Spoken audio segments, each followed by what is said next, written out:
So as we saw a couple weeks ago, things were going really well in his kingdom.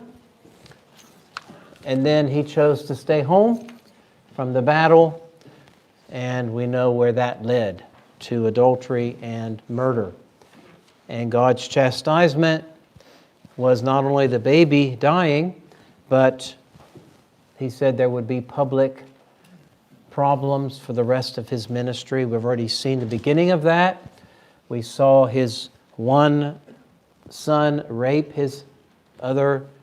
one of his daughters. They were half siblings.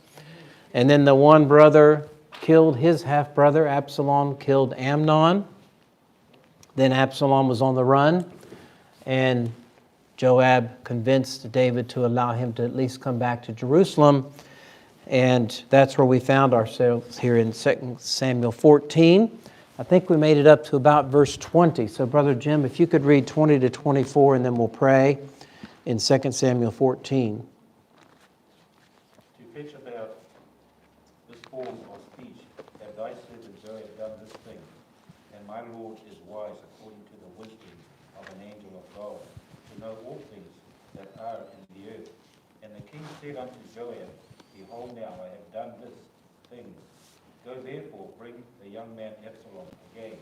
And Joab fell to the ground on his face and bowed himself and thanked the king.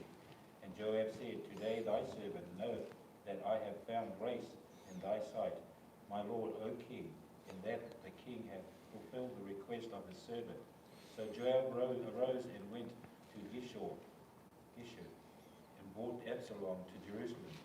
And the king said, Let him turn to his own house, and let him not see my face. So Absalom returned to his own house, and saw not the king's face. So I think Joab is going to regret his decision to push to have Absalom to come home. So David's already not obeyed the law, because Absalom should have died, right, for what he did to Amnon. But he didn't. And then David now has allowed him back to come back to Jerusalem. So he's just had this one caveat: he's not allowed to see me. So David keeps giving in little by little, doesn't he? And what's going to happen next? Well, we're going to see soon. He will be restored to the king, but the third part of David's chastisement then, or fourth part, I guess. First is the baby. Second was the rape. Third was the brother killing the brother. And then the fourth part of the chastisement will be Absalom himself is going to cause major problems. But first, let's pray. Lord, give us wisdom as we continue studying your word. May we continue to learn from the life of David, a man after your own heart, Lord, and yet a sinner like the rest of us. May we learn, Lord, the dangers of sin and what it can do to our ministry, our testimony, and even those around us. And I pray, Lord, you'd give us your wisdom and that you would work miracles in our hearts through this time in your word. We love you in Christ's name. Amen. So let's look at verse 25, Howard, and see what Absalom was like. But in all Israel there was none to be so much praised as Absalom for his beauty. From the sole of his foot even to the crown of his head there was no blemish in him. It kind of brings back memories of Saul, doesn't it? Good looking, tall. Absalom, it says, was probably the best looking guy in the kingdom, the king's son. And that's actually turns out not to be such a good thing, as we will see. So Brent, 26 to 33. And when he polled his head, for it was at every year's end that he polled it, because the hair was heavy on him. Therefore he polled it. He weighed the hair of his head at 200 shekels after the king's weight. And unto Absalom there were born 3 sons and 1 daughter, whose name was Tamar. She was a woman of a fair countenance. So Absalom dwelt 2 full years in Jerusalem, and saw not the king's face. Therefore Absalom sent for Joab to have sent him to the king, but he would not come to him. And when he sent again the second time, he would not come. Therefore he said unto his servant, See, Joab's field is near mine, and he hath barley there. Go and set it on fire. And Absalom's servant set the field on fire. Then Joab arose and came to Absalom into his house and said unto him, Wherefore have thy servants set my field on fire? And Absalom answered Joab, Behold, I sent unto thee, saying, Come hither, that I may send thee to the king. Say, Wherefore am I come from Geshur? It had been good for me to have been there still. Now therefore let me see the king's face, and if there be any iniquity in me, let him kill me. So Joab came to the king and told him, and when he had called for Absalom, he came to the king, and bowed himself on his face to the ground before the king, and the king kissed Absalom. So we see Absalom has got some issues, don't we? He sets Joab's field on fire just to get his attention. But Joab's still helping him.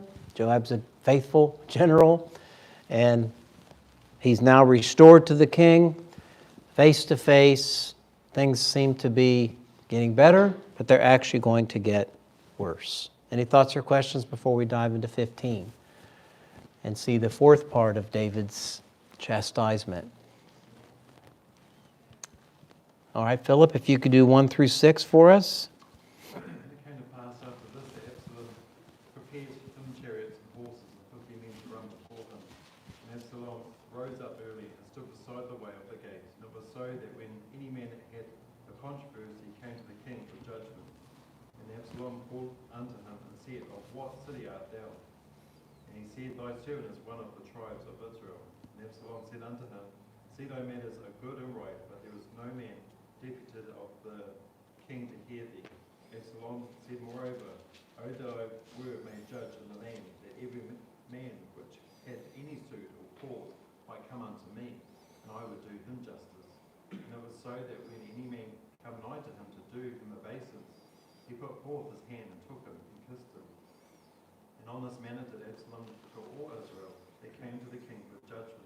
So Absalom stole the hearts of the men of Israel. There it is, stole the hearts. He was good looking, he's the king's son, so he already demands respect in that regard, and he uses that to his advantage to steal the hearts of the men of Israel. And so it's now been, as you see in verse 7, it's been 40 years since David was anointed way back by Samuel as king. And David is about to lose his kingdom for a while, which God prophesied would happen. So this is the fourth part. First was the child died, then Amnon raped Tamar, then Absalom killed Amnon, and now Absalom is stealing the hearts of the men of Israel. How sad. So James, if you could do for us 8 through 12.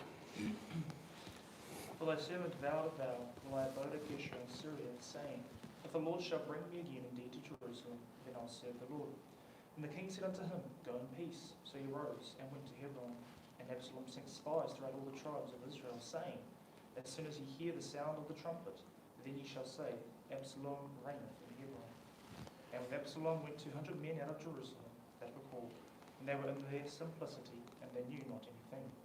And Absalom sent for Ahithophel, the Gilonite, David's counselor, from his city, even from Gilon, while he offered sacrifices. And the conspiracy was strong, and the people increased continually with Absalom. They went in their simplicity. They were just following the king's son. They didn't know what he was up to. And yet the people increased continually. The conspiracy was strong. The conspiracy to literally steal the kingdom away from his father. He is David's son, so he is in the proper line, but technically he shouldn't become king until David dies, right? That's how it's supposed to work. But Absalom's trying to rush things. So thoughts or questions? We're seeing now this chastisement coming to pass. It hasn't been very long, chapter-wise, since David's sin with Bathsheba and Uriah. And yet things are really falling apart, aren't they?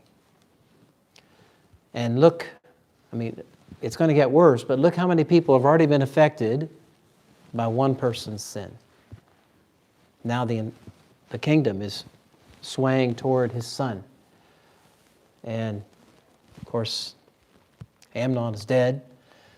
All of this because of his sin, and like I say, it will only get worse. Thoughts or questions before we dive into David having to flee his own city?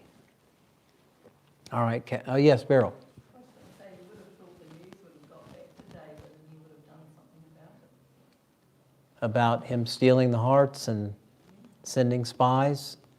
Thought someone would have told him. Well, they're about to tell him that you're in trouble. But you're right, it seems like he should have known sooner. So Cash 13 to 23, if you would. And there came a messenger to David, saying, The hearts of the men of Israel are after Absalom. And David said unto all the servants that were with him at Jerusalem, Arise, and let us flee, for we shall not else escape from Absalom. Make speed to depart, lest he overtake us suddenly, and bring evil upon us, and smite the city with the edge of the sword. And the king's servant said unto the king, Behold, thy servants are ready to do whatsoever my lord the king shall appoint. And the king went forth, and all his household after him. And the king left 10 women, which were concubines, to keep the house. And the king went forth, and all the people after him, and tarried in a place that was far off. And all his servants passed on beside him, and all the Cherethites, and all the Pelethites, and all the Gittites, 600 men which came out from Gath passed on before the king. Then said the king to Ittai, the Gittites, Wherefore goest thou also with us? Return to thy place, and abide with the king, for thou art a stranger, and also an exile. Whereas thou camest but yesterday, should I this day make thee go up and go down with us? Seeing I go whither I may, return thou, and take back thy brethren, mercy and truth be with thee. And Ittai answered the king and said, As the Lord liveth, and as my lord the king liveth, surely in what place my lord the king shall be, whether in death or life, even there also will thy servant be. And David said to Ittai, Go and pass over. And Ittai the Gittites passed over, and all his men, and all the little ones that were with him. And all the country wept with a loud voice, and all the people passed over. The king also himself passed over the brook Kidron. And all the people passed over toward the way of the wilderness. Of course, we look back the days when he was fleeing from Saul. How many years did he spend hiding in caves, running to different places to escape? And now look, he's running again. And this gave us a little bit of an answer. Remember, we wondered how many wives and concubines did David have? We knew that he had 7 official wives, but then remember it said when he went to Jerusalem, he got more wives, plural, and concubines. So if he's able to leave 10 concubines behind, and it implies that that's not all of them, so he had at least 20 wives and concubines. This is David. But remember, he passed this weakness on to someone. We all know who that was, don't we? Who ended up with 1,000. But we'll talk about that later. So thoughts or questions? David is on the run with his faithful servants, his faithful soldiers, but he's literally fleeing for his life and for the life of his family from his own son. Anybody?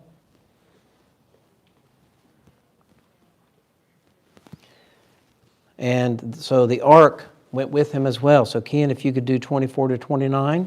And lo, Zadok also and all the Levites were with him, bearing the ark of the covenant of God. And they set down the ark of God, and Abiathar went up until all the people had done passing out of the city. And the king said unto Zadok, Carry back the ark of God into the city. If I shall find favor in the eyes of the Lord, he will bring me again and show me both it and his habitation. But if he thus say, I have no delight in thee, behold, here am I, let him do to me as seemeth good unto him. The king said also unto Zadok the priest, Art not thou a seer?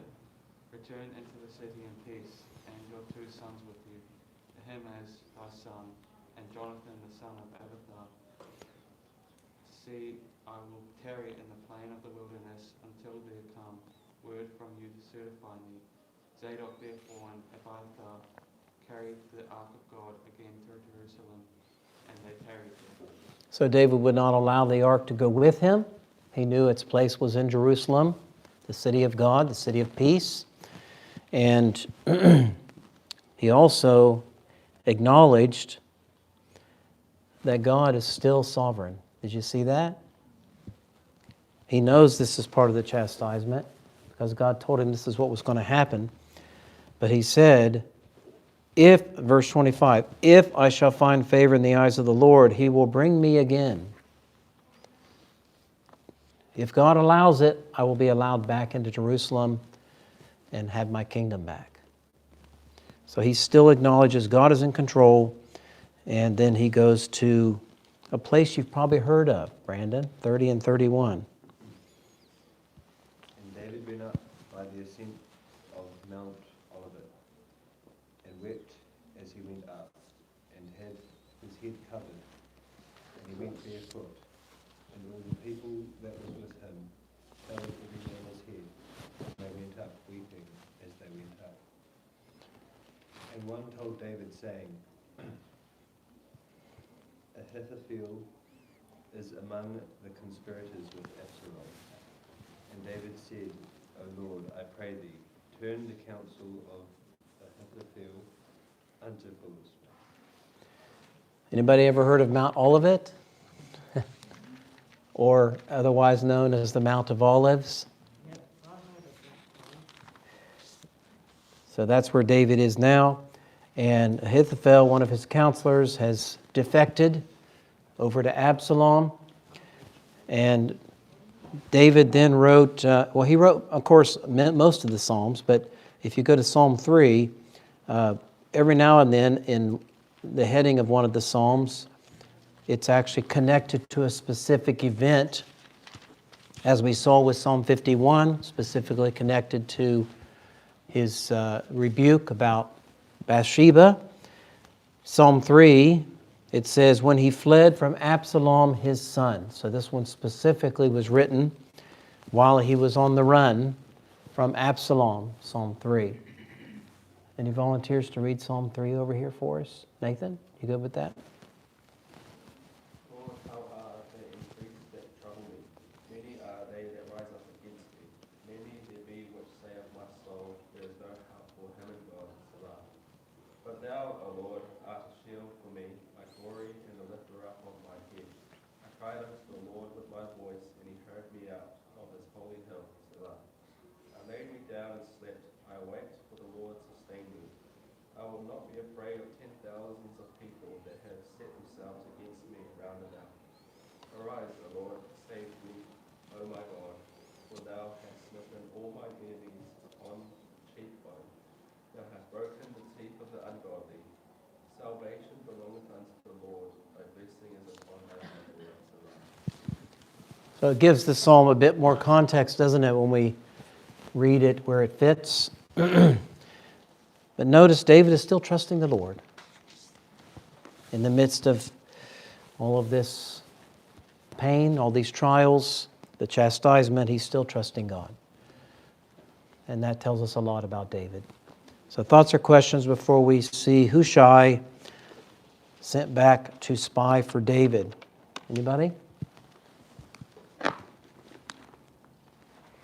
2 Samuel, where are we? 15. So verses 32 to 37. Brother Jim, I guess we're back to you. And it came to pass that when David was come to the top of the mount, where he worshipped God, behold, Hushai, the Archite, came to meet him with his coat rent and earth upon his head, upon whom David said, if thou passest on with me, then thou shalt be a burden unto me. But if thou return to the city and say unto Absalom, I will be thy servant, O king, as I have been thy father's servant hitherto, so will I now also be thy servant. Then mayest thou for me defeat the counsel of the Apollon, And hast thou not there with Zadok and Abiathar the priests?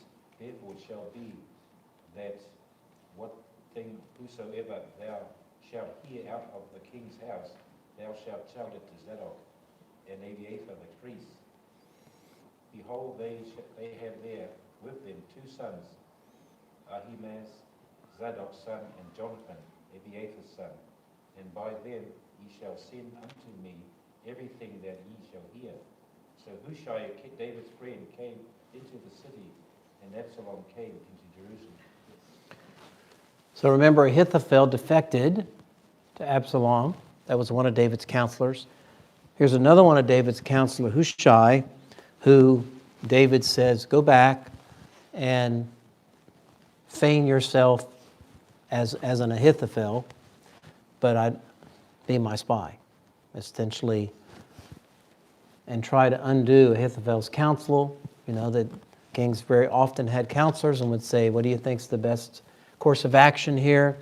And so try to offer counsel opposite of what Ahithophel gives, but at the same time use the priest's sons to send messages back and forth to me as to what's going on in my kingdom with Absalom.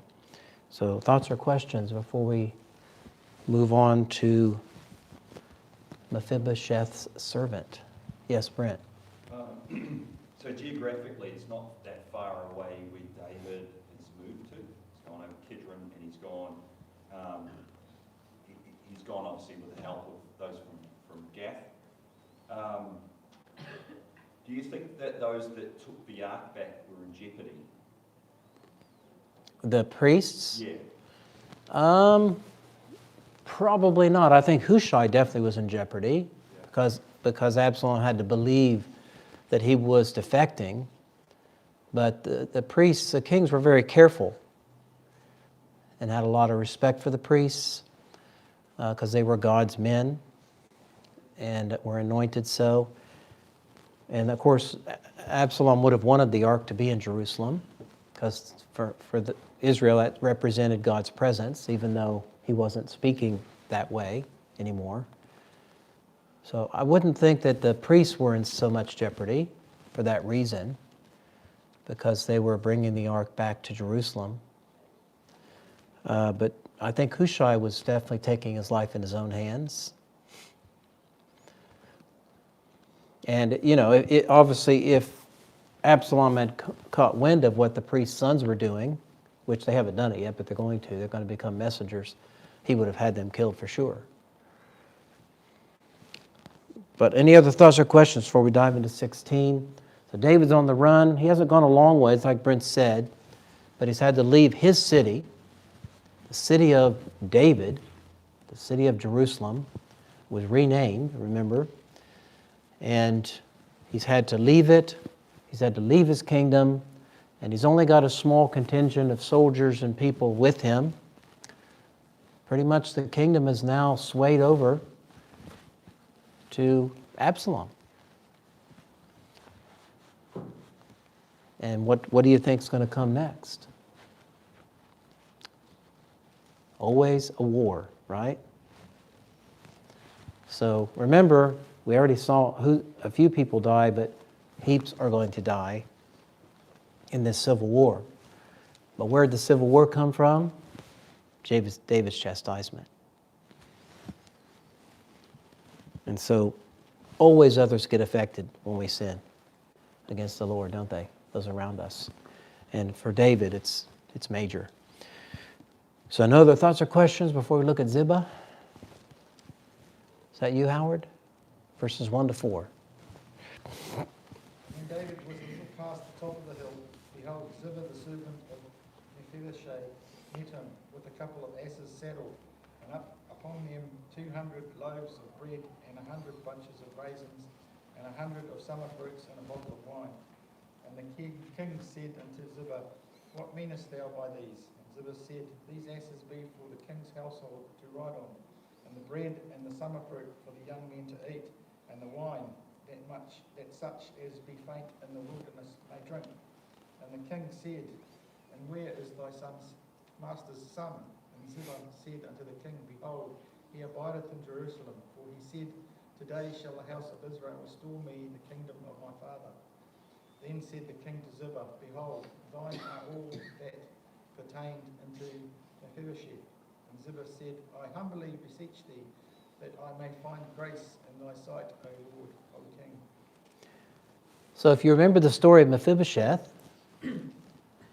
which Anna and Brandon and Maggie sang that beautiful song about, David asked if there were any descendants of Saul left. Remember, he had promised Jonathan that if there were, he would.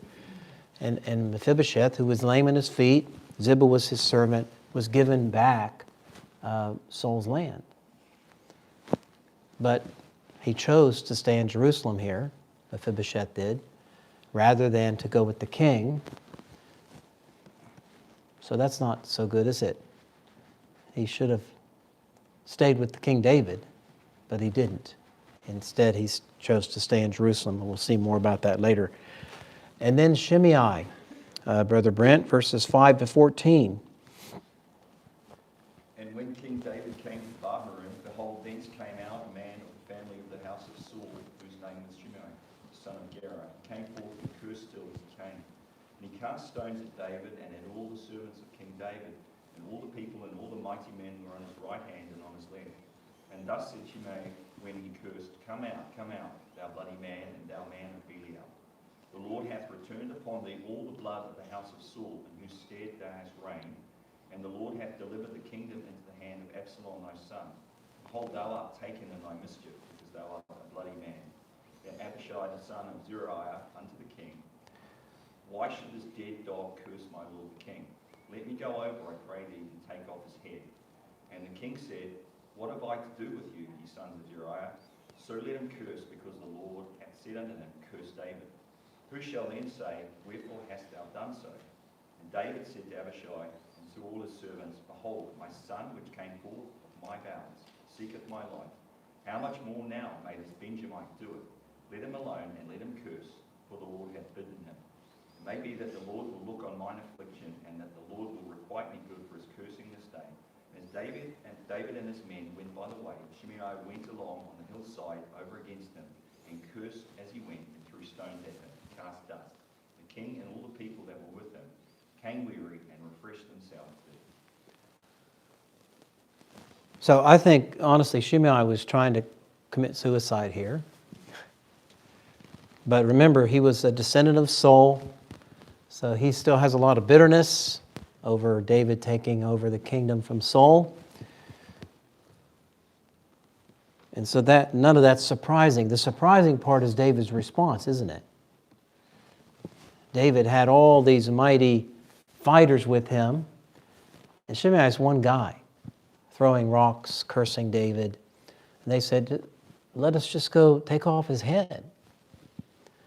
But his response is unique, isn't it? Most of us would have said, yes, please, take care of that guy. But David said, no, let him curse. This is part of God's plan. So what's David really saying when he says that this God's allowing this to happen? He's allowing Shimei to curse me and throw rocks at me, and I'm not going to do anything about it. What is David really saying? Any thoughts or questions? Yes, Kat? Show him mercy, for the Lord has shown me mercy. Okay. So he's trying to That's like just a guess. behave mercifully. Anything else? Yes, Howard? Vengeance is the Lord's. Yeah. That's right. So he had the opportunity, and remember, how many times did he have opportunity to kill Saul? Who was chasing him, tried to take his life multiple times in his bed with spears, chasing him into caves and so forth. And every time David didn't take the opportunity, even though his generals said, here he is, let us kill him. He's your enemy. That was another example of David saying, I'm going to leave this with God. God has allowed this to happen. He used God twice. Did you see that? Verse 10, the Lord has said unto him, curse David. So David again recognizing the sovereignty of God, that God is in this, and he acknowledged this is just part of the chastisement that I deserve for my sin, and I'm not going to take matters into my own hands. So it reveals a lot, doesn't it? Any other thoughts or questions? Beryl? I would put verse 12 is really what David's going through. Yep. Maybe the Lord will see this and requite me good for the cursing. Maybe the Lord, if I choose to respond properly to the cursing, maybe the Lord will bless me for that. And is David going to get his kingdom back? If you know the story, he is. But not before his son dies. Another son. Amnon's already been killed, which Amnon deserved to be killed for raping his sister. But now he's soon to lose Absalom. Any other thoughts or questions? So here we have more chastisement. He's lost his child. His son rapes his sister. His son kills his son. Now his other son is trying to steal the kingdom away. And to add to all of that, while they're fleeing, this descendant of Saul shows up and starts throwing rocks and cursing David. Other thoughts or questions? That's probably a good stopping point. So, Brother Cash, if you could thank the Lord.